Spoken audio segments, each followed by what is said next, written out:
नमस्कार मित्रांनो, राम राम. मी तुमचा लाडका मयूर मुकर. स्वागत आहे तुमच्या अजून एका व्लॉग मध्ये. सकाळी सकाळी निघलो होतो आपण चिंचोलीच्या दिशेने. चिंचोलीला आपण कशासाठी आलो होतो तर आपल्याला जायचं होतं कॉलेजला. कॉलेजमधून आपल्याला घ्यायचं होतं हॉल तिकीट. आपल्या 12वीचे बोर्ड पेपर लवकरच इथं आहे. मग काय ऑफिस मध्ये आलो, हॉल तिकीट वगैरे घेतलं, आले होतो थेट आपल्या कट्ट्यावर काय सर्व कार्यकर्ते जमलेले होते. इथे प्लॅन म्हणला की आज बिर्याणी पार्टी करायची. मग काय कॉन्ट्रॅक्ट केली आणि सर्व कार्यकर्ते आले ते सामान घ्या. जे सामान आम्हाला बिर्याणी लागणार होतं ते आम्ही सामान घेऊन घेतलं आणि आम्ही करणार होतो चिकन बिर्याणी. मग काय त्याच्यासाठी चिकन लागत होतं, ते चिकन आम्ही दुकानामधून घेऊन घेतलं.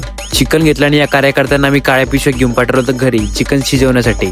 आणि आपले कार्यकर्ते एवढे नासके आहे की गल्ल्याने यांना काळ्या पिशव्या घेऊन जायची लाज वाटते. मग काय यांना अंडरग्राऊंड मध्ये डिग्गीमध्ये टाकून दिले आणि असे बुर करून निघाले. बिर्याणी वगैरे सर्व शिजली होती आणि आम्ही निघलो होतो थेट टेकडीच्या दिशेने. आम्ही दोघं तिकडे नव्हतो तर पूर्ण टोळीच होती. कार्यकर्ते तर फुल माहोलमध्ये होते, आज बिर्याणी खायला भेटणार होती म्हणून.